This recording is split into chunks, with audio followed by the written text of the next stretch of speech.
Hello guys, तो कैसे हैं आप लोग। इन दिस वीडियो आज हम बात करने वाले हैं बोरुतो मांगा के बारे में। और इस बार की मांगा ने थिंकिंग बदल के रख दी भाई साहब, क्या बताऊं मैं। बट इस थ्योरी को स्टार्ट करने से पहले मैं आपसे सिर्फ एक रिक्वेस्ट करता हूं, आप उन्हें जाके ट्विटर पे फॉलो करो जिन लोगों की वजह से ये वीडियो इतनी अमेजिंग बनती है। उन सभी के लिंक आपको डिस्क्रिप्शन में मिल जाएंगे।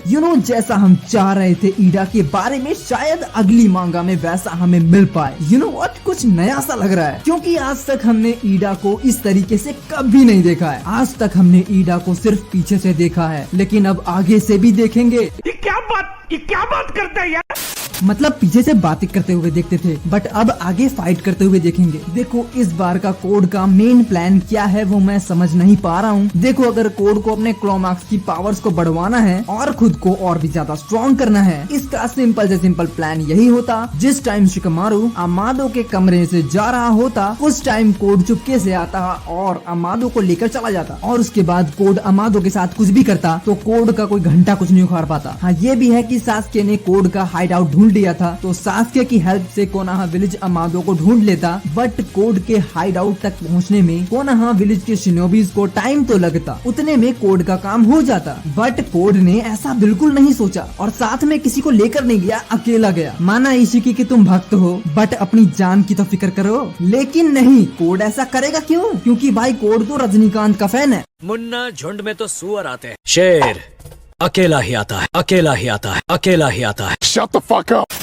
लेकिन जो भी हो, ईडा को गलत बुला लिया कोड ने। ये मैंने अपनी पिछली वीडियो में ही कहा था, और अगर वीडियो नहीं देखी है तो देख लो। ईडा के लिए कितना बड़ा कांड हो सकता है ये, क्योंकि ईडा डेल्टा से फाइट कर रही है। अगर अगली बार किस्मत अच्छी रही हम फैंस की, तो ईडा वर्सेस डेल्टा की फाइट हमें गारंटीड देखने को मिल जाएगी मांगा के अंदर। और एनिमे में आने का पता नहीं चांस है या नहीं है इस साल के अंदर। हो सकता है वो लोग कुछ नया स्टार्ट करें और बोरुतो एनिमे को फिलर ही रहने दे, और कुछ ऐसा कर दें लाइक कावाकी इशिकी नेक्स्ट जनरेशन।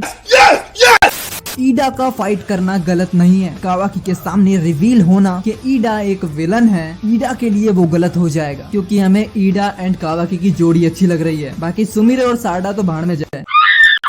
ईडा के लिए इस फाइट से बहुत बुरा होने वाला है, क्योंकि ईडा को डेल्टा को किसी भी तरह से डिफीट करना ही पड़ेगा। क्योंकि अगर ईडा डेल्टा को डिफीट नहीं कर पाती है, तो इस बार इस टीम का बहुत ही जल्दी डिस्ट्रक्शन हो जाएगा। क्योंकि एक तरफ कोड है जो पहले से ही हारा हुआ है, क्योंकि बोरुतो कोड के सामने आता है तो बोरुतो कोड को आसानी से डिफीट कर सकता है। अगर बोरुतो मोमोशिकी की पावर्स को यूज करे तो, और ईडा को डेल्टा ने हरा दिया तो दोनों के दोनों को ही पकड़ लिया जाएगा, और हो सकता है तब तक कावाकी भी उठ जाए। और इस हालत में ईडा को कावाकी ने देखा तब तो किशिमोटो ही मालिक है। आप कहाँ थे ज्ञानी बाबा?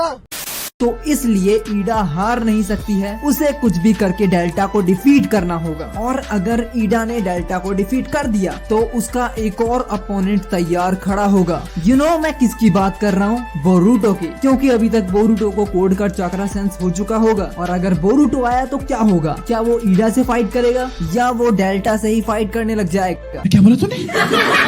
क्योंकि इससे पहले डेल्टा विलेज में आई थी और डेल्टा ने नारुतो से फाइट किया था एज अ विलन। कहीं बोरुतो इस न्यू डेल्टा को विलन न मान ले, क्योंकि अब तक बोरुतो को ये नहीं पता है कि ईडा कोड के साथ है, और बोरुतो को ये भी नहीं पता है कि डेल्टा हमारे साथ है, वो विलेज के लिए लड़ रही है, ना कि कोड के लिए। लेकिन तुम बोलोगे कि नहीं यार, बात ये होने वाली है कि इनो सास्के बोरुतो एंड नारुतो को बताएगी कि कोड के साथ उसका कॉमरेड भी आया हुआ है, तो वो सभी ईडा को पहचान लेंगे। लेकिन इससे पहले तो डेल्टा ही थी जो कोड की कॉमरेड थी, और कहीं ऐसा ना हो कि डेल्टा को ही कोड का कॉमरेड समझ लिया जाए और डेल्टा को ही दबोच लिया जाए। साले तू, क्योंकि यहाँ ईडा के लिए सबसे बड़ा एडवांटेज तो यही है कि ईडा को किसी ने नहीं देखा, ईडा को कोई नहीं जानता। और ईडा के लिए उससे भी बड़ा एडवांटेज ये है कि अमादो ने डेल्टा को पहले ही कॉफिन से निकाल दिया है। अगर बोरुतो एंड नारुतो के सामने निकाला जाता तो बात उस वक्त कुछ अलग हो सकती थी। बट कहीं ऐसा ना हो कि बोरुतो डेल्टा को देखते ही अपना फर्स्ट रसिंगन डेल्टा को मार। बाद में बोरुटो को पता लगेगा कि डेल्टा तो कोनोहा के साथ थी। ये चीज हो सकती है, पॉसिबल लग रहा है मुझे, कहीं डेल्टा का डिस्ट्रक्शन दोबारा से ना हो जाए। और अगर ऐसा होता है तो बड़ा ही फनी मोमेंट होगा। लेकिन ऐसा नहीं है कि इस फाइट के अंदर डायमोन नहीं आएगा। कोड डायमोन को गारंटीड बुलाएगा। लिख के ले लो मुझसे, अगली मांगा में डायमोन आएगा ही आएगा। लेकिन क्या डायमोन बोरुटो से अगर फाइट करे तो जीत पाएगा? क्योंकि शायद अभी तक डायमोन किसी भी उत्सुकी से लड़ा नहीं होगा। तो क्या ये जरूरी है कि डायमोन ही जीते? और मान लो डायमोन लड़ता भी है तो डायमोन किधर किधर संभालेगा और किस किस को बचाएगा? अपने कोड भाई को या अपनी दीदी ईडा को? पूरा खानदान खत्म हो जाएगा। एंड ये फाइटिंग और ये सब कुछ ये किसी और तरफ इशारा कर रहा है, क्योंकि ये छोटी मोटी चीजें लग रही हैं। कोड बहुत ही छोटे लेवल का काम कर रहा है, रिवेंज लेना। ये तो सच है कि रिवेंज के लिए ही सारा कुछ होता है, लेकिन ये बच्चों वाली हरकतें थोड़ी अजीब सी लगती है कि विलन बार बार अटैक करे और उस अटैक को हीरो डिफेंस करे। जहाँ तक मुझे लग रहा है किशिमोटो बच्चों वाली चीजें दिखा के कुछ बड़ा करने वाला है। सारे मिलके हमको पागल बना रहे। देखो, डायमोन के आने से मामला थोड़ा गंभीर हो सकता है, क्योंकि यार डायमोन है, वो पूरी आर्मी भी संभाल सकता है। बस उस आर्मी को उसकी रिफ्लेक्शन टेक्निक का पता ना हो। और यही बात रहेगी शायद बोरुटो, नारुतो एंड सास्के के साथ। और जहाँ तक मुझे लगता है इस बार थोड़ा सा खून खराबा तो होना चाहिए, बड़े दिन हो गए देखे हुए। शाबाश बेटा। अगर कोड डायमोन को बुलाता है तो क्या होगा, वो हम आने वाली मांगा में जानेंगे। आज के लिए बस इतना ही गाइस, मिलते हैं नेक्स्ट वीडियो में। कमेंट्स में लिख के बताओ कि आपको ये थ्योरी कैसी लगी एंड सब्सक्राइब करो इस चैनल को, लाइक करो इस वीडियो को। मिलते हैं नेक्स्ट वीडियो में। Thank you for watching guys.